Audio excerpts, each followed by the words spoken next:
بھی جمائیں، اللہ کا ذکر کریں۔ ساتواں پوائنٹ یاد رکھیں، اگر ہم بزرگ ہو جائے، بوڑھے ہو جائے تو کیا کریں، وہ یہ ہے یاد رکھیے، چڑچڑاہٹ کی وجہ سے آنے والے غصے پہ قابو رکھے، یاد رکھیں ہمیشہ چڑچڑاہٹ کی وجہ سے آنے والے غصے پہ قابو رکھے، یاد رکھیں، کیونکہ یہ آج کا لیکچر جو ہے ضعیف کیا کرے ہوا ہے، ہم نے ضعیفوں کے ساتھ کیا کرنا بھی وہ سلوک نہیں، وہ کل آئیں گا، اس لیے میں بھی وہ بات نہیں کر رہا ہوں کہ ہمیں کیا کرنا چاہیے، ہم نے اچھا رہنا چاہیے، ہم نے ان کی بات مانا، وہ کل آئیں گا، آج ضعیف خود کیا کرے اس کے لیے بات ہو رہی ہے، تو چڑچڑاہٹ سے بچنا چاہیے، یاد رکھیے، جو عمر کی وجہ سے ہو جاتی ہے،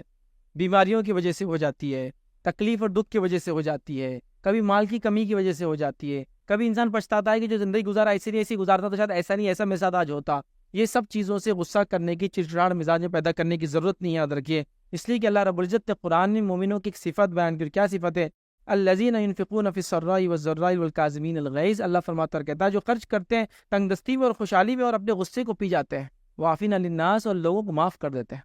ٹھیک ہے، تو لہٰذا غصے کو پینے والے ہوتے ہیں مومن،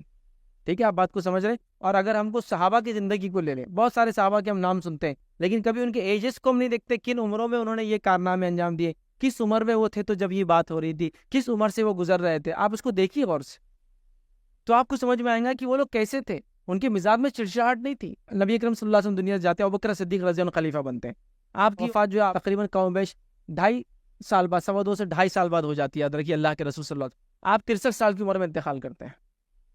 تو مطلب 63 ایئرس کی وہ خلیفہ ہے، اور اسٹیٹس کی کتنی افیئرز ان کے پاس آ رہے ہیں، گویا انہوں نے اپنے آپ کو ایسا ڈیولپ کیا، اتنا ہمبل بنایا اپنے آپ کو کہ چڑچڑاہٹ مزاج میں نہیں تھی آپ کی، کرنا پڑے گا نا آپ کو ڈیولپ، 63 ایئرس میں ان کا انتقال ہوا، سمجھ رہے آپ بات؟ اور دیگر خلفاء راشدین جو ان کے بعد بھی ہے، کافی لمبی عمریں جی، یاد رکھیں، لیکن آپ یہ دیکھیں گے عمر کی وجہ سے چڑچڑاہٹ تھی ان میں، غصے کی وجہ سے غلط ڈیسیجنس لے رہے تھے، وہ ایسا نہیں کیا کبھی، یاد رکھیں، بہت سینسیبل لوگ تھے، یاد رکھیں، تو لہٰذا چڑچڑاہٹ کو اپنے مزاج کا حصہ مت بنائیے، ہمیشہ نوجوانوں سے ایکسپیکٹ مت کیجیے کہ یہ کچھ کریں گے آپ کے لیے، جب ایکسپیکٹیشن بڑھ جاتی ہے تو چڑچڑاہٹ کا لیول اور بڑھ جاتا ہے، جیسے اگر کوئی انسان باپ یہ سوچے میں نے اتنی محنت کیا ان کے اوپر، اب صرف میں بولوں گا پانی، تو ایسا ایک دم چو بول کے پانی لا دینا، نوجوان یہ لے لیجیے، کھانا تو ایک دم چو بول کے بہو لانا اور کھانا دے دینا، کبھی کبھار نہیں ہو پاتا ہے، تو ایکسپیکٹیشن بڑھیں گی تو چڑچڑاہٹ کا لیول اور بڑھیں گا، ایکسپیکٹیشن لو رہیں گی کہ میں نے جو کرنا تھا ان کے لیے کیا، یہ جو میرے لیے کریں گے اللہ اس کا بھی ان کو اجر دے، جو نہ بھی کرے تو ان کے ساتھ خیر ہی کر، چونکہ میری اولاد میں سے نا کون سا انسان بوڑھا اپنی نسلوں کو بددعا دے گا، کون ہو سکتا، بیوقوفی ہو سکتا ہے کہ انسان جس کو خوشی ہو اس کے نسلوں کو بددعا دے کے اس عمر میں بددعا دے کے جائے، ہے نا، آپ سمجھ رہے،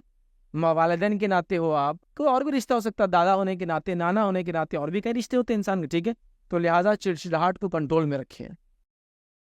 غصے کو پینے والا مزاج بنائیں، سمجھ رہے آپ، اور وہ تبھی ہوں گا جب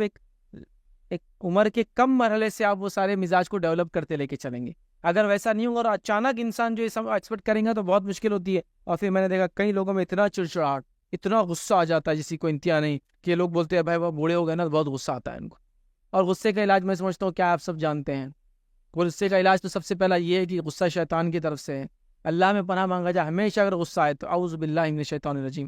پھر بھی اگر اس کے باوجود بھی غصہ آ جائے تو کھڑے ہیں تو بیٹھ جائیے، بیٹھے ہیں تو لیٹ جائیے، نبی اکرم صلی اللہ علیہ وسلم یہی فرمایا کہ غصے کا علاج یہ ہے کہ ایک شخص میں غصہ ہے، آپ نے کہا ایک اگر جملہ پڑھ لے کلمہ اس کا غصہ چلا جائے گا، وہ کہا ہے اعوذ باللہ من الشیطان الرجیم، پھر ایک اس نے فرمایا کہ اس کو غصہ ہے وہ کھڑا ہے تو بیٹھ جائے، بیٹھا ہے تو لیٹ جائے، اس سے بھی غصہ کنٹرول میں آ جاتا ہے، ٹاپک کو اپنے چینج کر دیں، کچھ روایتوں میں آتا ہے لیکن وہ ضعیف روایت ہے کہ وضو یا غسل کر لے، بہرحال اگر وہ ضعیف روایتوں کو چھوڑ بھی جائے تو بہت سارے علماء کے اقوال ہے کہ انسان پانی پی لے، بیٹھ جائے، وضو کر لے تو غصہ بہرحال چلا جاتا ہے، کیونکہ غصہ شیطان کی طرف سے، اور شیطان جو ہے آنکھ سے بنا ہے، اور وضو کرنے سے ظاہر سی بات ہے معاملہ ختم، تو وضو کر لے، بہرحال یہ ہو سکتا ہے، تو غصے کو پینے کی کوشش کرے، یاد رکھیے، نوجوانوں سے ایکسپیکٹیشن بہت زیادہ مت رکھیے، جو امیدیں رکھی جا سکتی اتنی کافی ہے، لیکن بوڑھے عمر میں ایسا انسان کا مزاج ہو جاتا ہے کہ وہ امید کرتا ہے بچے میرے لیے کرے، بچیاں میرے لیے کریں، ماں کا وہی معاملہ ہے، باپ کا بھی معاملہ ہے، دادی کا بھی معاملہ ہے، دادا کا بھی معاملہ ہے، ہم نے کرنا چاہیے، غلط بات ہے، لیکن بوڑھے ہونے کے ناطے ہم اتنی زیادہ امیدیں نہ لگائیں کہ ان سے پریشان ہو جائے، اور اگر ایسا ہوتا ہے کہ چڑچڑاہٹ ہوتی بھی ہے، کوئی بات ہو بھی جاتی ہے، تو قطعاً کبھی بھی اپنی نسلوں کو بد دعا نہ دے، ان کو بد دعا نہ دے، کیا آپ خود چاہیں گے جس گھر کو آپ نے بنایا خود اپنے ہاتھ سے تباہ کر کے جائے، تو ان کو بد دعا نہ دے، ہمیشہ دعائیہ کلمہ ہی دیتے رہے کہ اللہ ان کو اور ترقی دے اور ان کو اور خیر رکھے، ٹھیک ہے، آئیے آٹھ